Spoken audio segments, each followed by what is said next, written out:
Halo teman-teman semua, jumpa lagi di podcast berikutnya. Dari yang kemarin ya, podcast bersama Ikatan Wajib Pajak Indonesia. Halo Pak Oke. Rinto, apa kabar? Masih semangat hari ini, Pak? Ya, Mas, selalu semangat, Mas.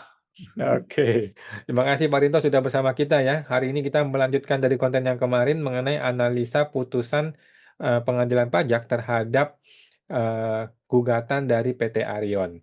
Nah, kali ini Bapak mau fokus mengenai analisis kasus dari errornya si hakim ini, Pak ya. Bagaimana Pak Iya, ceritanya, Pak? ya betul, Mas. Ini kan hakim ini kan diketuai oleh Dudi Wahyudi, Mas. Ya mungkin Hmm, sebelum kita ke ini Mas, ya melanjutkan ke materi, Mas, bisa ditayangkan ini Mas LHKP-nya Pak Dudi Wahyudi ini, Mas. oke. Heeh. Saya nggak punya filenya, Pak. Anu Mas, langsung ke websitenya ini Mas, LHKPN aja Mas. Heeh. Oh, Langsung di share screen aja. LHKPN. Heeh. Kita cari Sebentar. sama-sama, Mas. Kita coba share screen, kita cari LHKPN, akses pengumuman LHKPN.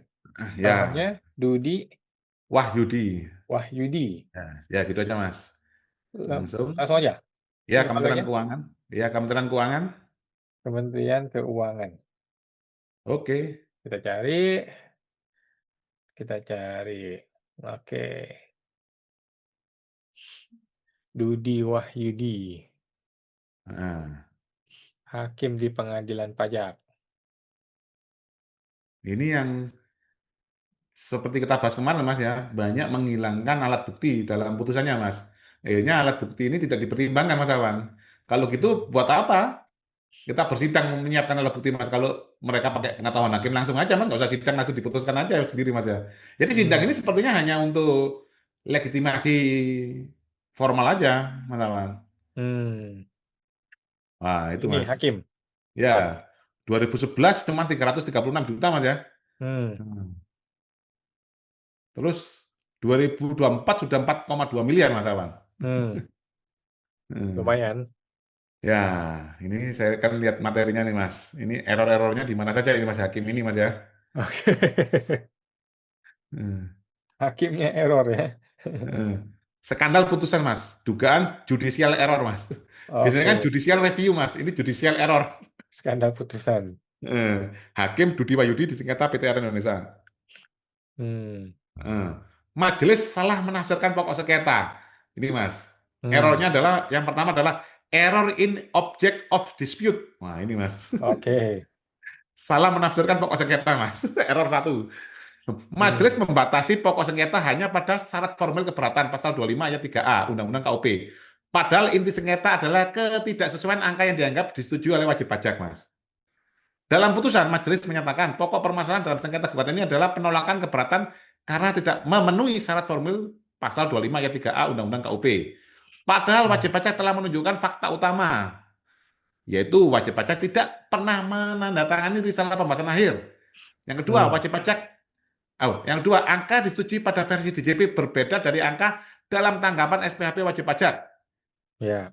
Tanggapan SPHP 1 dan 2 menunjukkan posisi pajak lebih bayar menurut wajib pajak, Mas ya. Ya. Fakta ini sangat penting karena pasal 25 ayat 3A melekat pada syarat paling sedikit sejumlah yang telah disetujui dalam pembahasan akhir. Hmm. Jika tidak ada persetujuan, maka syarat formal menjadi gugur. Keberatan wajib pajak seharusnya diterima material. Pengembalian keberatan oleh DJP tidak berdasarkan hukum. Kesalahan majelis tidak menilai fakta Hmm. apakah benar ada persetujuan akhir dari wajib pajak. Ini adalah error of object. Error menentukan pokok sengketa, Mas. Error Hmm. pertama, Mas. Oke. Error yang kedua, Mas. Majelis mengabaikan alat bukti kunci. Nah, bahasa Inggrisnya disregard of evidence. Hmm. Pengadilan pajak menyatakan telah mempertimbangkan seluruh alat bukti, tetapi tidak menguraikan alat bukti yang justru paling relevan. Hmm. Dalam putusan, majelis menyatakan pengadilan pajak telah mempertimbangkan seluruh alat bukti, namun hanya menguraikan yang relevan. Hmm. Namun, bukti berikut tidak diuraikan sama sekali. A. Keterangan ahli P13. Ahli menyatakan wajib pajak tidak wajib melunasi karena angka pembahasan akhir menunjukkan lebih bayar, bukan kurang bayar. Majelis Hmm. tidak menganalisis validitas kesimpulan ini, konsistensi dengan SPHP 1 dan 2, dan relevansinya terhadap pasal 25 ayat 3A. B. Bukti bahwa WP tidak pernah menyetujui angka kurang bayar. WP menegaskan tidak satupun dokumen ditandatangani wajib pajak yang menyetujui angka kurang bayar 242 juta. Majelis tidak menilai benarkah DJP gagal menunjukkan dokumen persetujuan. Jika iya, bagaimana mungkin syarat 25 pasal 25 ayat 3A dipenuhi? Apa akibat hukumnya? C. Compare perhitungan WP dan DJP. Diajukan oleh WP berisi perbedaan angka mendasar, bukti SPHP 1, bukti tanggapan SPHP 1 dan 2 lebih bayar, dan bukti pembahasan akhir tidak pernah disetujui. Tidak disebutkan sama sekali dalam putusan. Ini error kedua, Mas. Error ketiga, ada lagi, Mas. Majelis salah menilai fakta persetujuan, Mas. Error in fact assessment. Majelis mengasumsikan adanya nilai yang disetujui, tetapi bukti justru menunjukkan tidak ada persetujuan sama sekali. DJP menyatakan WP dianggap menyetujui angka kurang bayar 242.840 juta sekian, namun WP menyatakan WP tidak pernah menandatangani berita acara pembahasan akhir, risalah pembahasan, dan ikhtisar pembahasan. DJP tidak dapat menunjukkan satupun dokumen persetujuan WP. Majelis tidak melakukan judicial verification. Majelis hanya mengutip klaim DJP tanpa menilai apakah bukti DJP benar, apakah dokumen DJP sah dan ditandatangani, apakah pembahasan kedua dilakukan secara patut. Ini adalah error in evaluation of evidence. Ini error keempat, Mas ya. Ada 4 error, Mas ya. Majelis tidak menilai keterangan ahli. Error in ignoring expert testimony. Keterangan ahli P13 menyatakan WP posisi lebih bayar, tidak ada kewajiban pelunasan sebelum keberatan, surat pengembalian keberatan DJP adalah tindakan melawan hukum administratif. Majelis tidak menanggapi secara hukum, hanya mencatat keterangan itu sekilas tanpa analisis. Padahal Undang-Undang Nomor 14 tahun 2002 tentang pengadilan pajak, pasal 69 dan 78 mensyaratkan putusan harus memperhatikan alat bukti termasuk keterangan ahli. Mengabaikan analisis ini adalah error of law in appreciating expert evidence. Ada 4 error, Mas, yang dibuat oleh Majelis Hakim Dudi Wahyudina. Ini sering terjadi masalahnya, bahwa wajib pajak tidak hadir dalam pembahasan dan dalam tanggapannya itu sudah memberi tanggapan, tapi angka yang disetujui wajib pajak itu, ini, Mas, terserah oleh DJP sendiri gitu, Mas Awan. Ini lucu, Mas. Angka yang disetujui wajib pajak kok DJP juga menentukan, kan lucu, Mas.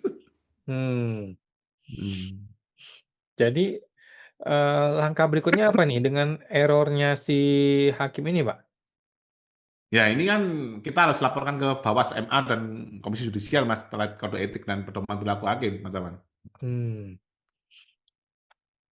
Waduh, kacau sekali ya hakimnya seperti itu. Gimana ini PT Arion kan perusahaan yang betul-betul serius menangani perkara. Bagaimana Iya, dengan kita wajib pajak yang nggak gitu ngerti, yang cuman ngecap-ngecap doang di pengadilan, bisa-bisa nggak dipertimbangkan sama sekali. betul, Mas. Ya, seperti itu. Inilah sebenarnya permasalahan di dunia perpajakan, Mas Awan, karena mereka terlalu zona nyaman, karena semuanya, Mas, baik dari pembuat kebijakan, ya mereka itu membuat aturan sendiri, Mas Awan. Seperti kita ketahui, Mas, pembuatan PMK dan Perda Dirjen Pajak, bahkan undang-undang itu rata-rata atas usulan dari Dirjen Pajak, Mas, dan Menteri Keuangan, Mas Awan. Nanti pelaksananya adalah Dirjen Pajak, Mas. Nanti di pengadilan kita ketemu lagi hakim-hakim mantan Dirjen Pajak gitu, Mas Awan. Mantan Teman-teman dia pegawai semua ya. DJP. Seperti itu, Mas Awan. Ini yang dinamakan terjadinya otoritarisme di dunia perpajakan, gitu, Mas. Oke, memang segitu mengerikan ya dunia tipu-tipu di perpajakan Konoha ini. Oke, kita pantau terus, Pak. Mudah-mudahan akan ada perbaikan dalam beberapa waktu ke depan ya dari hakim-hakim error ini. Terima kasih IWPI. Sampai jumpa di podcast berikutnya, Pak. Makasih, Oke, Pak. Mas.